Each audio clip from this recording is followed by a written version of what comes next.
And one of the authors, Mary Lee Goldberg, she says, "A question not asked is a door not opened." Mm, Like, mm, man, yeah. that's good stuff right there. Unless behind the door is a man-eating lion. Here we go again. Mark and Mike telling you what they think, even when they're not really thinking. Welcome to It Doesn't Take a Genius. Ramsey. Marshall, I'm so excited. We actually are doing a take two. You said you had the perfect way to introduce our topic today, and then you put up a Ted Lasso slide behind you. Uh, I have no idea what's about to happen. I'm very interested. So I get should I tell people what the sign says for those who are listening? The Uh, No, let's save that to the end. Save that for the okay, fair enough. Be kind of a So I don't know what's coming. I really don't know what's coming. kind of So a go ahead. teaser. All right. So today's topic is brought to you by the rib cage of Megan Fox. Sweet gravy. so Uh, so I'm reading Megan Fox's rib cage, and it says those who dance are considered insane by those who cannot hear the music. does it really? Uh, And if you've seen any uh, of my email signatures, you find that yes, quote is often at the bottom. true. And I attribute it to George Carlin, the great 20th century philosopher. And so yeah, I thought, well, that's interesting, right? It shows up there. And then Yeah. we were using it in workshops for a while, and we then we kind of figured out that, well, Friedrich Wilhelm Nietzsche, Yeah. Yeah. he was credited with saying, and those who were seen dancing were thought to be insane by those who could not hear the music. Mm. You're like, dang it. Like Even George, he. yeah, Carlin was borrowing. He was harvesting, from somebody else. So then I was like, well, what else do I not know here? And so you do a little, on the Google machine there. And then in 1813, well Okay. before Nietzsche was born, the influential writer Anna Louisa Germain de Satal published her work, El Al Mahane, in French, right? Please don't quote me on any of these pronunciations. And her quote was, "Sometimes, even in the habitual course of life, the reality of this world disappears all at once, and we feel ourselves in the middle of its interests, as we would at a ball where we did not hear the music. The dancing that we saw there would appear insane." Wow. It's like, So, that's beautiful. So then hmm. somebody stole from her. Yep. This Yep. guy, the American journalist William Cowper Prime, Okay. and he said, "Did you ever pass the windows of a room in which there was dancing and watch the figures when you could not hear the music? Try it sometimes, and if the graceful movements of the dance do not become positively ludicrous, then I am no judge." Like, yeah, so he switched out insane for ludicrous, and definitely a much more flowery writing. But it's interesting, right? And then I briefly told you what we were talking about. You said you had an even older version that predates all of these. Well, it's not a nice tight little metaphor like that perhaps, but yeah, the people of Israel wanted a king, and they said they wanted a king because we want to have some king to judge us like all the nations. You know, they wanted to be like everybody else. They saw what was going on in those countries, and they wanted it for their own country. You know, they didn't want an invisible God. They wanted somebody to lead them into battle, and have a king sitting on a throne and all that stuff. And they picked a guy. They picked a guy that was a head taller than everybody else. His name was Saul. He was rich. He was handsome. He was athletic. and he had no business being on the throne. God let it happen, but it was very clearly just a tragedy, turned into a civil war. Um, and then God said, to Samuel, the priest at the time, look, go to Jesse's house, the Bethlehemite, and I want you to anoint one of his sons. And so he goes there, and he has the sons brought in, and it says when he looked on the first, he said, "Surely the Lord's anointed is before me." And God says to Samuel, "Do not look on his appearance or on the height of his stature, because I have rejected him. For the Lord sees not as man sees. Man looks on the outward appearance, but the Lord looks on the heart." Ooh. So there's the line. We look on the outward appearances, but we ought to be looking at the heart. Oh, that's amazing. And so yeah, 2,000 years ago, 200 years ago, and then you bring it up into more recent history, right? We did an episode on Genji Gambutsu, Yep. the Toyota way value of going to the source. Yeah. Don't jump to conclusions. Don't make judgments without all the information. Go to the You source, go figure find it out, out. Yeah. then figure out the best course of action.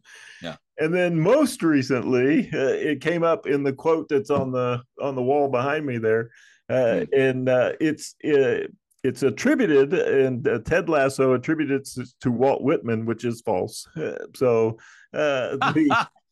it's not true. Nobody could find a reference where Walt said this, but it really sounded good.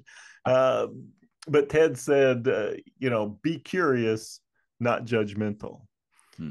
And in the famous viral clip that's circulating, maybe you haven't seen the show, you've probably seen the viral clip of Ted Lasso, and he's in a dart competition with his antagonist, with the protagonist, the evildoer of the show, and the evildoer of the show asks a question, right? Do you like darts, Ted? And Ted says, yeah, they're okay. I'm more of a cornhole guy. I'm from the Midwest, and so Rupert, the protagonist, asks him a closed question, and Ted answered it. Right? He didn't lie. He answered the question truthfully, but the question didn't get to the heart of the information that the person needed in order not to enter into a losing wager with Coach Lasso. Yeah, he didn't get the meaning that really was in there. It was on the inside, but he chose to go on the outside. Yeah. Well, and I like this. You start to think about this. How many times we do this, right? The young people tell us, you shouldn't judge. Mm-hmm. You can't not judge. Judging all the time. Yeah, we immediately see people, kind of like your biblical example. We see people, we have an impression formed, yep. And the question is, do we push beyond that?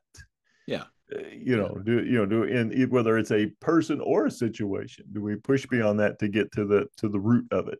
And there's a wonderful quote from Abraham Lincoln. And he says, I do not like that man. I must get to know him better. Yeah, I love that. It's like, yeah, I'm going to recognize that I've come to a conclusion.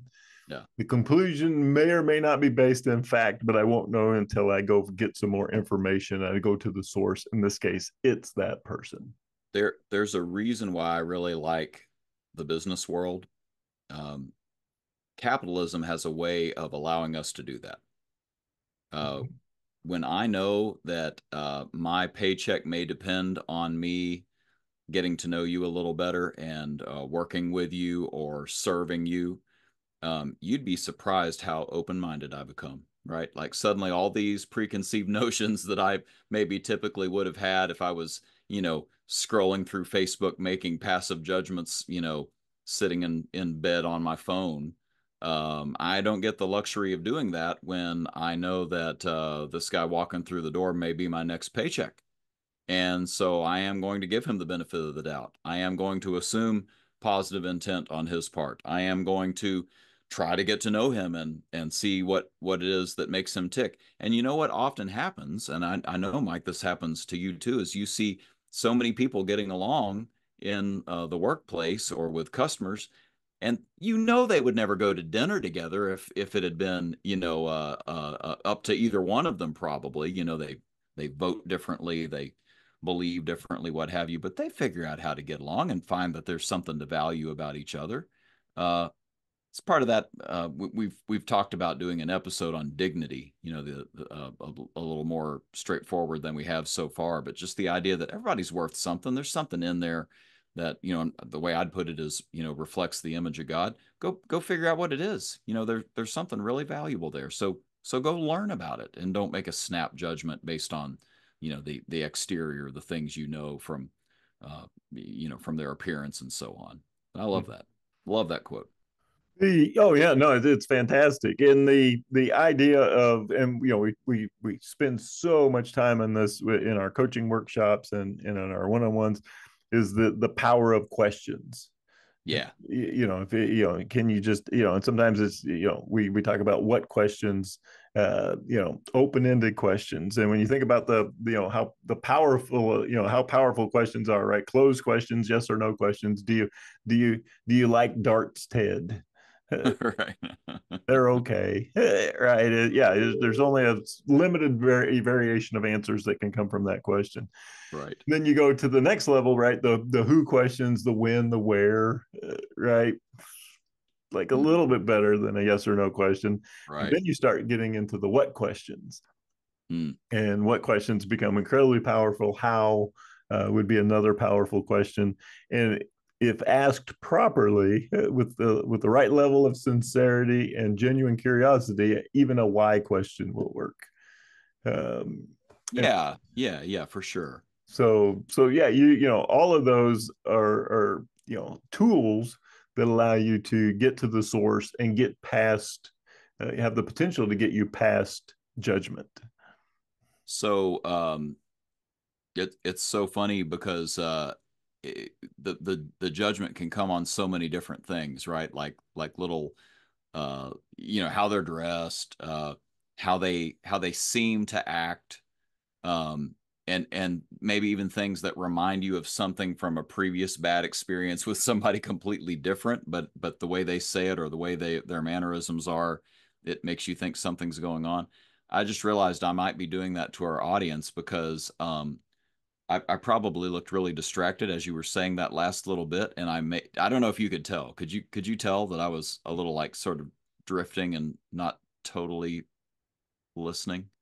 No, the way my camera setup is, yeah, I can't always, Okay, see you so directly in line of sight.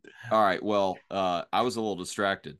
A Okay. bird just hit the window. I mean, like hardcore. Like I kind of want to jump up and go see like who's knocked out on the roof right now. But like that has nothing to do with anything that's going on, but that was what my mind was doing. That's Mhm. what was going on the inside. You don't know what people are walking in the door with, right? That's a silly example. Some people are walking in from a marriage that's falling apart, a kid who's going through a rough time, a very scary diagnosis at the doctor's office. Oh yeah. And that is what's going on.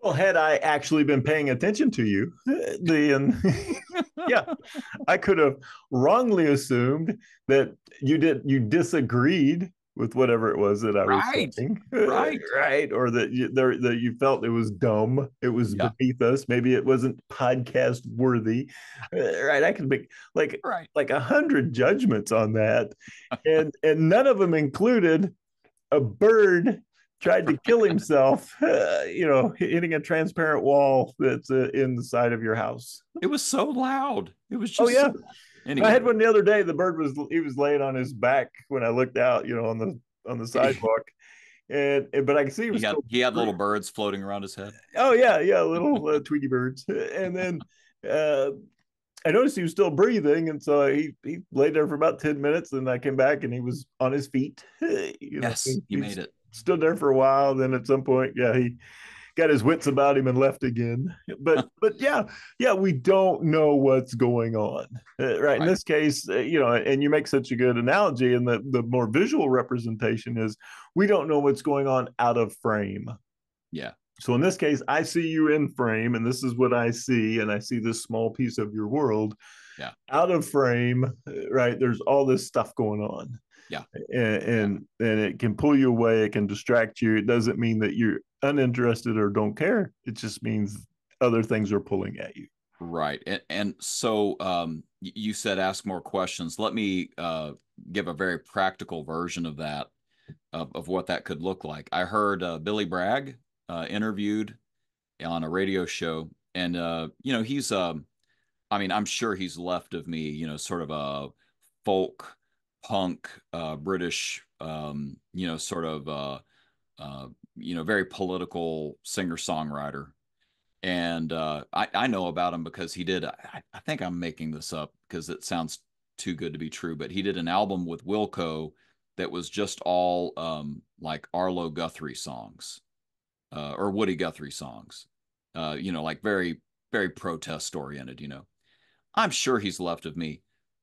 This advice is so good. So somebody sent in a question saying, I'm about to see my family over the holidays. We have nothing to talk about. We're so polarized on our politics and so on. What do I do? And he gave a great suggestion. He said, ask about family. Mm-hmm. Ask about family. Like, we both come from a common tree. We could talk about, what did grandpa do? What did great grandpa do? How did great grandpa and great grandma meet? There are all these things that are, it's one more question, and it can be asked in a way that frankly unites two people instead of drives them apart, because you're just sort of exploring with good open-ended questions the lineage of somebody. And in this case, if it's family, it happens to be the lineage of both of you. It's a common denominator instead of a divider. So there's a practical personal example. Now just think about how much it applies to all the people you work with. Mm-hmm. Oh yeah, yeah. We spend a lot of time at work with people, but yeah, do we really know them? And going Yeah. back to the quote, whether it was 2,000 years ago, 200 years ago, or recently, right? Those who dance are considered insane by those who cannot hear the music. If Yeah. I don't know what music they're listening to, I don't know what's going on in their life, I don't know their background, their history, then their behaviors may look odd to me. And something that it took me a while to figure out was that everybody on the planet does or doesn't do something for a reason. Right? There's a reason they're doing it. And if I don't know the reason, if I can't hear their music, if I don't know their reason, then what they choose to do in a given situation may look completely ludicrous to me. Boy, spot on. You know, Spot on. but if I had their upbringing, their background, their experiences, and I was in the same situation, I would probably do the exact same thing that they're doing. That's a great point. And think of the empathy that you can get for somebody. Um, back to the family example, you may think of your parents or grandparents as these, you know, bitter people who, have no caring about the next generation. And then you spend some time to find out what a hard life they had from the people above them. Everything starts to make a little more sense. Mm-hmm. What's the quote? Every person you meet is fighting some battle you know nothing about. Something along those lines. Mm-hmm. We're all in it. We're all humans going through the human experience. There's plenty of room for grace in this. Mm-hmm. If you choose to stay curious and find out what you need to find out.